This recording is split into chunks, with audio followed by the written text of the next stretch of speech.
Thank you very much. And, I've spent a third of my adult life living out of a suitcase.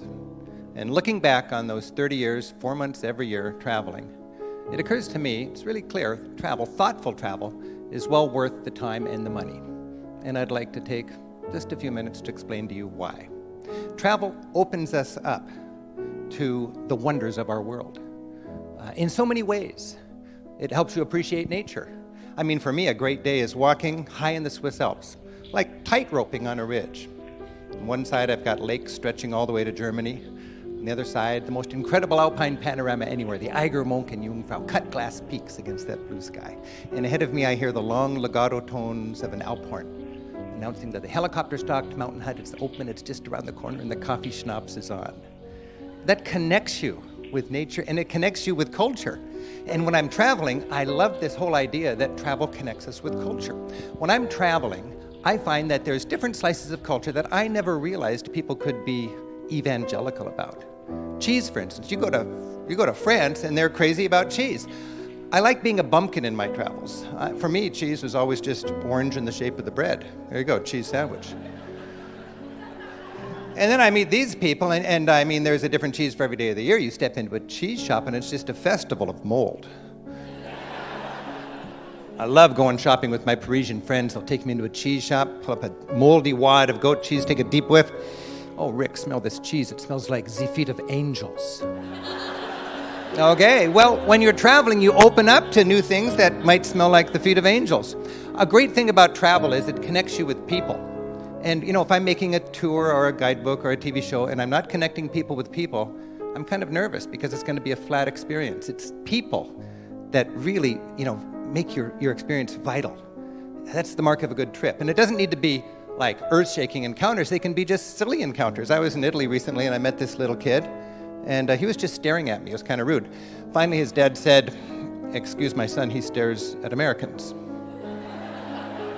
I said, "Well, why is that?" And he said, "Well, last week we were at McDonald's having our hamburger, and my son, noticing the fluffy white bun, said, 'Dad, why do Americans have such soft bread?' And the dad said, 'Son, it's because Americans have no teeth.'"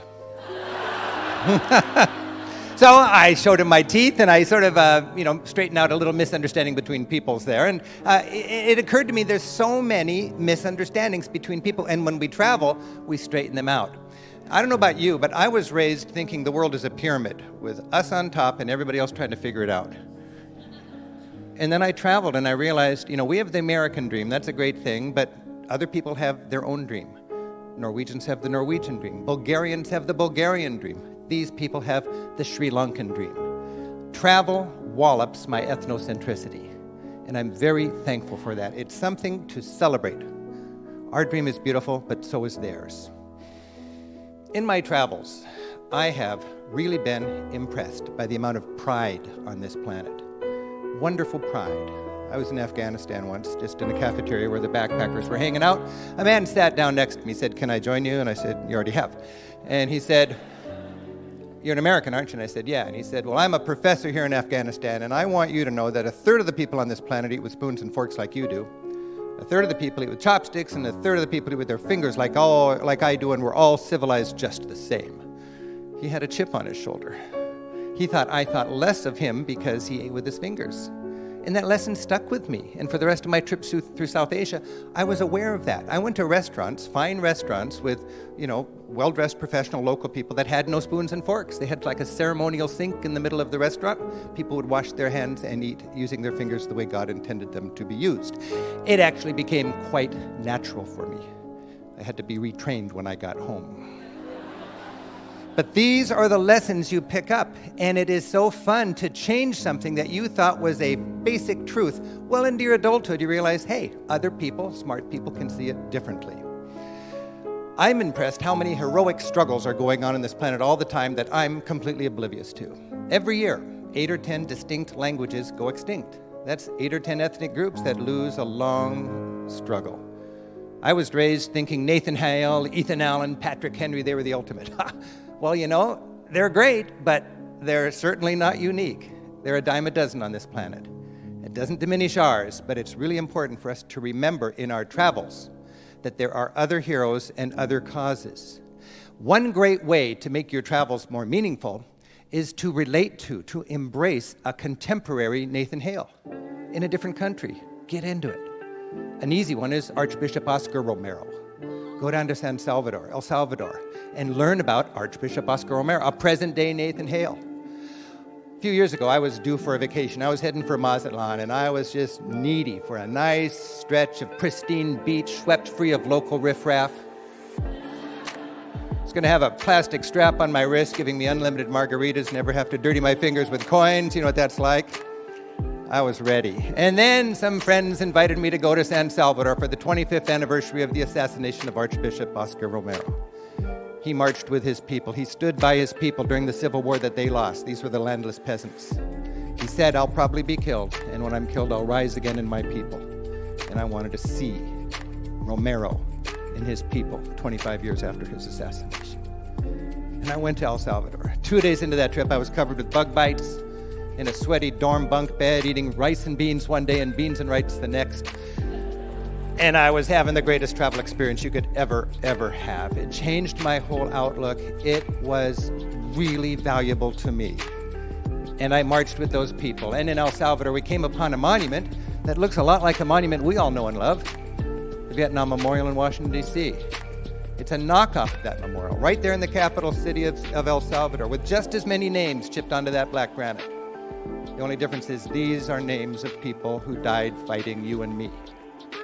Maybe they were communists and we had to kill them all. I don't know. It's not an issue of, what is the reason for that. There's a reality. There's 50,000 widows who died fighting us for a cause. And I want to know that cause. I want to empathize with that cause. I don't need to agree with it, but I want to appreciate it. That's why I went to Iran. A few years ago, I had the great opportunity to go to Iran with a public television TV crew to make a show. People ask me, why are you going to Iran? And I thought about it. Why am I going to Iran? And it occurred to me, I'm going here because I think it's good character to know people before you bomb them.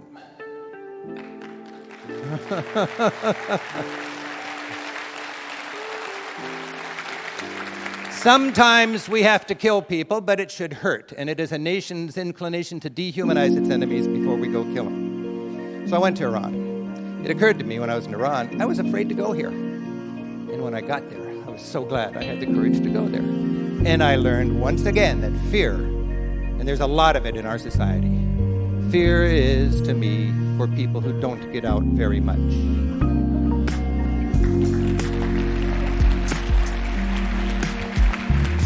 Now, when you go to Iran, it's a thriving country of 70 million people. I want to know what makes them tick. I'm in their capital city, Tehran, with about 12 million people, and there's a veneer of hatred there. I mean, look at the banner there. It's an 8-story tall American flag made out of dropping bombs and skulls for stars and stripes, saying "Down with America." And we've all heard about death to America and so on. I was in a taxi in that traffic jam there later on that day, just silent, and suddenly my driver just bursts out, "Death to traffic." And I thought, no, wait a minute. I thought it was death to Israel or death to America. He said, right now it's death to traffic. And I said, well, what's with that? And he said, here in Iran, anytime something's frustrating to us and out of our control, we say death to that. And I thought about that. I thought, well, I'm so glad I'm here to understand this with a little more sophistication than a bumper sticker. So he speaks Farsi, he doesn't speak English, he's translating it directly, and to him he's saying, damn that. And I thought, well, have I ever said damn something? Have I ever thought, damn those teenagers? Well, yeah, I have. And, do I really want them to die and burn in hell for eternity? No, it's just after midnight, turn down the music. Damn those teenagers. So when we travel, we gain a little better appreciation of what is the baggage that people are carrying when they respond to us. Think of the baggage we have in our country after 9/11. We're a mighty nation of 300 million people. We lost 3,000 people on 9/11 10 years ago, and it's part of our baggage, just like for our parents it's the Depression and World War II and so on. Well, Iran's got baggage, and we need to understand that if we're going to deal with them smartly. Their baggage, and they've got 1/4 of our population, is losing several 100,000 people when Saddam Hussein, funded by the United States, invaded their country. Now, I don't know if we really funded them, but they think they did, or we did, and that is baggage. And when you travel around Iran, every town's got a vast martyrs cemetery filled with victims of that war. And for me to see a widow sitting on the tomb of a dead loved one, as she's done every week for decades, knowing the propaganda she's lived through and the struggle she's lived through, that's baggage. I got to understand what she's going through if I can understand their country better. I wanted to know what makes 70 million Iranians tick, and I found out a lot by going to Iran and actually traveling there. I was standing on the street corner one day, and a woman crosses the street. She said, "Are you a journalist from America?" I said, "Yeah." And she did one of these little point on my chest things, and she said, "I want you to go home and tell the truth. We're united, we're strong, and we just don't want our little girls to be raised like Britney Spears." I said, "We got something in common here." And I thought about that. What's her baggage? Well, they grew up with the Shah on the throne. And if you grew up with the Shah on the throne, back then they were bragging the miniskirts are shorter in Paris than they are in Tehran. You don't want your little girl to become a boy toy, a crass materialist, and a drug addict. And for good reason, given her situation, she was afraid of that. I wanted to know what is the core constituency of the fear-mongering party that rules that country. And I learned it's small town, less educated, fundamentalist parents. Good people motivated by the same thing their counterparts are here in the United States: fear and love. That's a powerful lesson you cannot learn watching TV. You need to go there and meet these people. A great sort of learning area, wading pool for world exploration to me is Europe. It's kind of my beat. I loved going to Europe because we have smart, similar people dealing with similar problems and coming up with different answers. We can compare notes. Europe and America are both wealthy, Christian, democratic, capitalist societies. We're all passionate about government by, for, and of the people. I've thought about this, and I think there's a difference. Here in the United States, we're all about government by, for, and of the people via the corporations we own.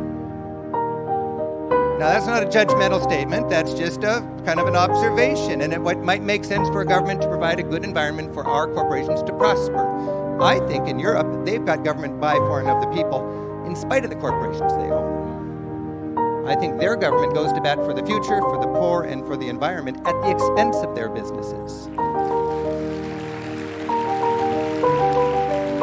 I'm fascinated by how the United States is really into legislating morality. In Europe, they've got the same victimless crime issues, and they have different approaches to them. And my friends in Europe always remind me a society has to make a choice: tolerate alternative lifestyles or build more prisons. And then they always remind me we lock up 8 times as many people per capita as they do. Either we are inherently more criminal or there's something funny about our laws. Prostitution's a good example. When you travel around Europe, you realize in a lot of countries, prostitution is legal. Prostitution is not good, nobody would say that, but it's a pragmatic kind of harm reduction that motors their laws and policies about this issue. And they would rather have a situation where sex workers are unionized. In order to get a license, they have to be checked by a doctor or a nurse so they're not spreading diseases. And so when they push their emergency button, a pimp doesn't come to their rescue, but a policeman does. Doesn't work perfectly, but that's their attempt to deal with this problem. We can learn from them. I think it's interesting when you go to Scandinavia, how many drunk teenagers you find on decorated trucks. And finally I asked, what's going on? And it was always in the spring, like May and June. And they said, here in Scandinavia, our kids really get drunk in graduation time, and the parents don't want them to drink and drive. So in a classic European sort of example of pragmatic harm reduction when it comes to soft drugs, the Scandinavian parents pay for the keggers, they hire a truck and a driver, they let the kids decorate it, and the kids go from house to house, and their parents serve them the beer. Now, in the United States, we deal with this problem of teens drinking and driving on graduation with moralism. Just say no. In Scandinavia, they would rather have a situation where, okay, the kids are going to drink anyways. Let's do it so they don't have to lie to their parents, so nobody drives and nobody dies. That's an example that we can learn from. I was in a Starbucks in Zurich a couple of years ago. Went down to the bathroom downstairs, stepped inside, blue lights. I thought, what's this? Blue lights in the toilet. Well, then I realized, I cannot see my veins. I couldn't shoot up if I wanted to. A lot of needle addicts, a lot of junkies on the streets of Europe because they're still alive and they're not in prison. I have to explain that to my groups. I say, these darn liberal Europeans. And I thought, well, this is frustrating for a junkie. You can't shoot up in the bathroom at Starbucks. So then across the street, I noticed a machine that used to sell tobacco. Now it sells syringes, government-subsidized syringes. They're almost free. Nobody shares needles and passes diseases in Switzerland. That would be like unthinkable. The government is into pragmatic, compassionate harm reduction for the solutions to their problems. And then down the street from this needle vending machine is a heroin maintenance clinic called a Cafe Fix, where people can go, get their addiction maintained, get counseling, get their lives back on track, get a job. It's not right or wrong, but they're learning and we can learn from them. And that's a valuable thing about travel as we struggle with persistent problems. When it comes to marijuana, of course, Europe is much more progressive in this regard. In Holland, the coffee shops sell marijuana. Now, a lot of Americans worry there's a whole reservoir of people that would love to ruin their lives smoking marijuana if only it was legal.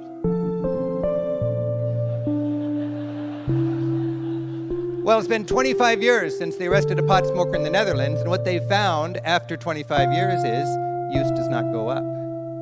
As a matter of fact, by every measure, Dutch people, young and old, smoke half the marijuana per capita that we do here in the United States. Portugal legalized the consumption of all drugs 10 years ago.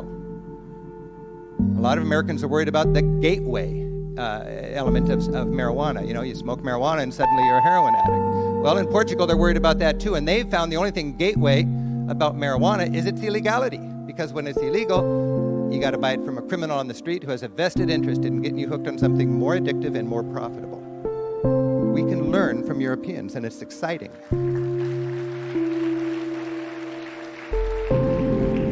I love to have European friends as sounding board so I can test out ideas and confusion and frustration for me. And I've got a good friend in Switzerland who's a school teacher, teaches in a little village, a very traditional village where almost everybody has the same last name. And when I visit with Ollie and his wife Maria and their kids, I love to ask them questions. Recently I asked Ollie, how can you Swiss people so docilely pay such high taxes? And without missing a beat, he said, well, what's it worth to live in a country where there's no homelessness, no hunger, and where everybody, regardless of the wealth of their parents, has access to quality healthcare and education? Now, Ollie is not a crusader. Ollie's just a capitalist with a European social ethic. And it's interesting to learn from them. One thing that's occurred to me recently is Americans are loving, compassionate people, but we're not very good at grappling with the gap between the rich and the poor. There's something in our upbringing that makes it very tough to deal with that honestly. When you travel, you have the poor reaching into your window.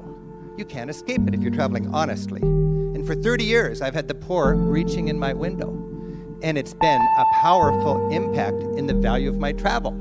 And I'll tell you, I've learned that even if you're motivated only by greed, if you know what's good for you, you don't want to be filthy rich in a desperately poor world. It's just not a pretty picture. I was down in El Salvador last Christmas. Any middle-class neighborhood has to pool its money to have an armed guard on the corner just to protect them from angry poor people. And you don't want to raise your kids behind designer fortifications. We're on a track to that if we don't learn from the other parts of the world that have not dealt with this very smartly. Let me finish by taking you to Turkey.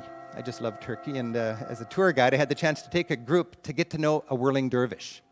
I knew this dervish, and I asked him, can our group come and watch you pray? And he said, well, I'm not a photo op. And if you can watch me pray, but I want you to know what I'm doing. I said, great. So we went up onto his roof. The sun was setting. He was wearing his robe and his hat. And he said, and I'll just paraphrase it, he said, I'm a dervish. That's like a monk that follows Mevlana, who is a sort of a teacher in Islam like St. Francis was in Christianity, a teacher of love. And as a dervish, I pray 5 times a day, meditating on the teachings of Mevlana. I plant one foot in my community, in my home.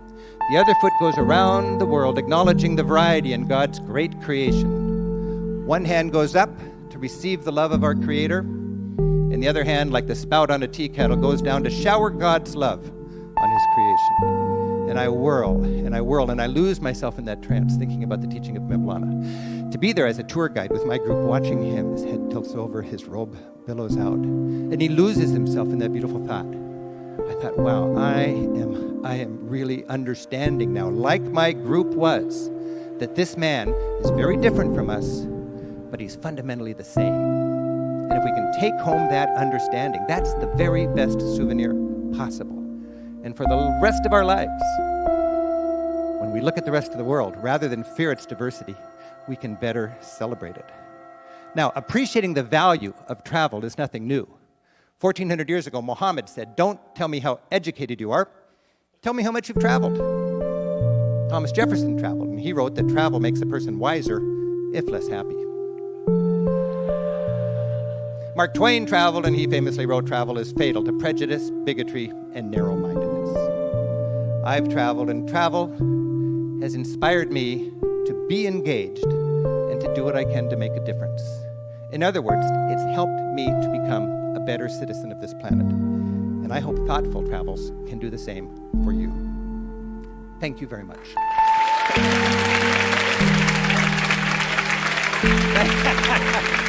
Thank you. Thank you.